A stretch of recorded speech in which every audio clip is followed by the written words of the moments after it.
Assalamualaikum warahmatullahi wabarakatuh. Kembali di channelnya Dipuah, teman-teman. Kali ini saya akan mereview dari tanaman, yaitu terong, sayuran terong.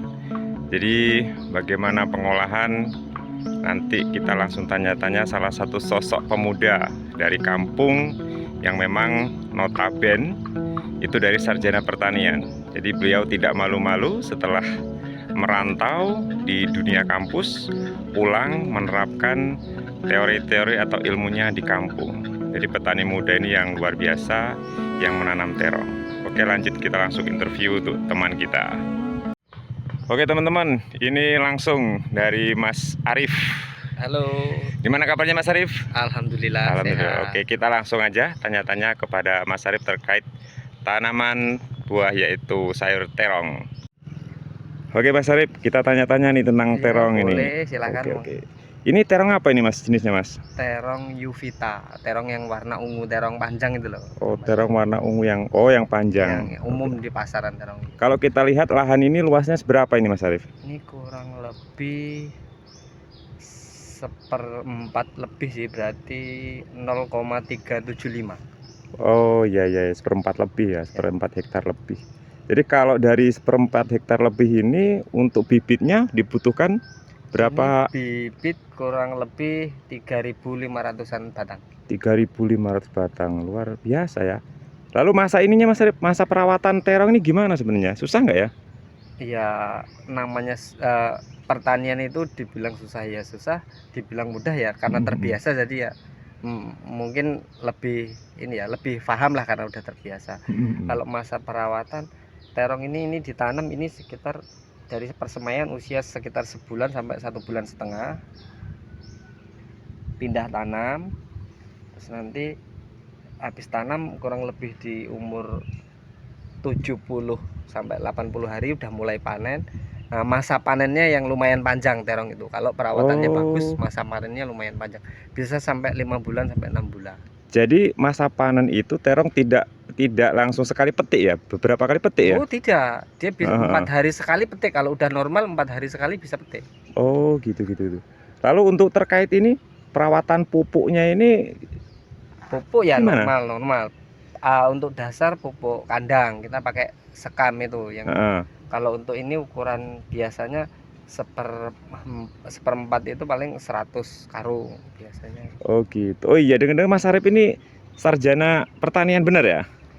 Ya sebenarnya kalau diomongin sarjana, ilmu itu bisa didapat dari mana aja. Kalau pernah sekolah iya, pernah belajar dengan teman-teman yang di Universitas Lampung dulu, tapi udah lama. Karena biasanya terkait pertanian itu banyak orang yang menjustin, wah percuma aja kuliah, intinya jadi petani. Jadi ini membawa motivasi sarjana-sarjana yang biasanya malu Mas Arif terkait untuk pulang kampung lalu dia bertani itu. Padahal pertanian itu adalah pokok untuk tujuan hidup dari masyarakat kota khususnya. Ya apapun profesinya sebenarnya tidak ada yang memalukan. Semua itu baik, asalkan ditekuni pasti semua membawa hasil gitu. Oh, gitu. Terkait pertanian ya benar, memang pertanian itu memang sumber pangan, ketahanan pangan terutama di negara kita itu ya basisnya dari pertanian di desa gitu.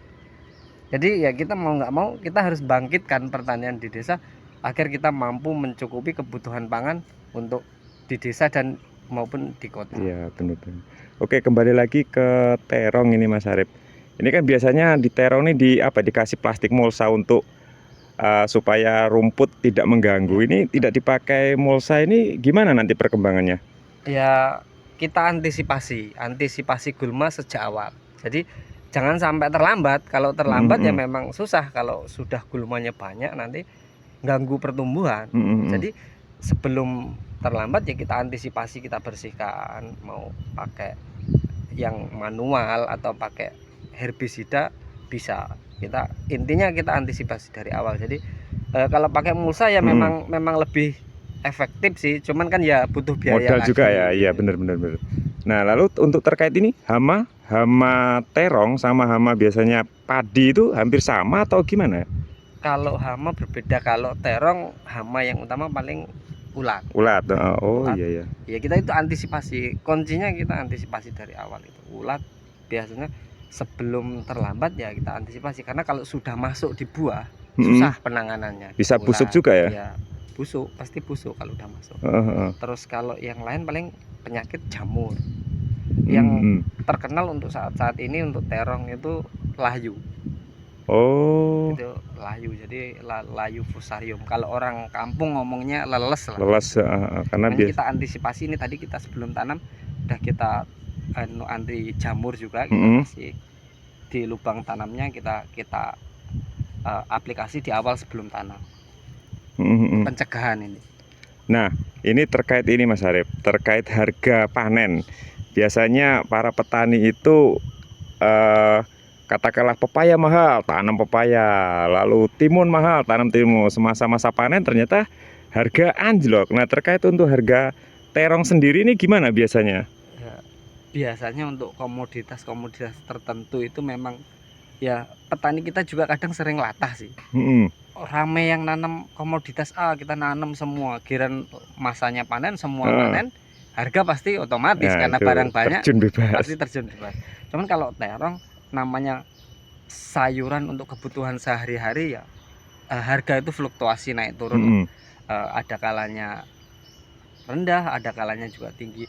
Cuman kalau di terong ini bisa dibilang karena masa panennya lama, jadi nanti pasti ngalamin harga yang rendah, harga yang sedang, dan harga yang tinggi gitu. Yang penting kita fokus ke perawatan. Ketika perawatannya maksimal, pasti jangka panennya panjang. Iya. Oh, lalu untuk pengalamannya sendiri dari tahun ke tahun nanam terong ini, pernah nggak sih menemukan pas harga waktu pas panen anjlok bebas itu harganya? Lalu dengan modalnya gimana itu? Dulu sih pernah sempet harga terong itu di 500 sampai 700 rupiah per kilogram. Cuman karena kita bahasanya apa ya, kita mitra dengan rekan-rekan yang memang sudah terbiasa di tata niaga terong, jadi kita harga berapapun beliau mau siap menampung, siap gitu. menampung. Jadi ketika barang melimpah pun dengan harga yang rendah, ketika barang itu masih laku, ya insya Allah masih tertutupi lah. Kalau dibilang mungkin untung ya mungkin ya bisa dibilang impas kalau untung. Cuman ketika masa panennya panjang dan kita perawatannya maksimal kan, nanti pasti ada nemuin harga yang lumayan gitu loh. Nggak cuman di harga segitu, karena berubah-ubah harga itu. Memang kalau sudah ketemu mitra itu enak ya, mudah, tidak perlu cari-cari penampung yang lain ya. Karena sudah awal menanam tuh sudah punya channel sendiri itu. Kita dari awal memang, bahkan mungkin kita butuh apapun beliau siap, dalam artian kayak benih, bibit, ini kita bisa sama beliau, kita komunikasikan. Misalnya kita butuh pupuk, beliau juga siap melayani. Oh gitu. Oke. Jadi sarana dan prasarananya semua beliau siap. Oke. Terima kasih Mas Arif. Mungkin ada pesan-pesan untuk sarjana muda nih, terkhusus sarjana pertanian, biasanya malu untuk kembali ke kampung dan bertani ini. Gimana nih Mas Arif? Sebenarnya kalau untuk bertani itu nggak harus sarjana atau apapun ya. Rata-rata memang kalau masih muda itu ada rasa malu, ada rasa apa ya, kurang percaya diri mungkin gitu, untuk bertani. Padahal sebenarnya dari sektor pertanian itu ya kalau ditekuni ya lumayan sih, karena mau nggak mau kita tiap hari kan pasti makan, kita butuh dari bahan pertanian gitu. Kalau ngomongin apa ya, kalau kita ngomongin bisnis di bidang pertanian itu ya mungkin jauh lah. Kita jangan berbicara bisnis, tapi kita berbicara untuk memenuhi kebutuhan sehari-hari, untuk memenuhi kebutuhan di sekitar kita aja, untuk kebutuhan sehari-hari kita. Untuk ya kalau diomongin keuntungan pasti ada lah, namanya kita ibaratnya orang berjual beli kan ada rugi dan untung, ada untung dan rugi gitu. Cuman ya kalau motivasi ya memang harus tetap semangat ya, semangat.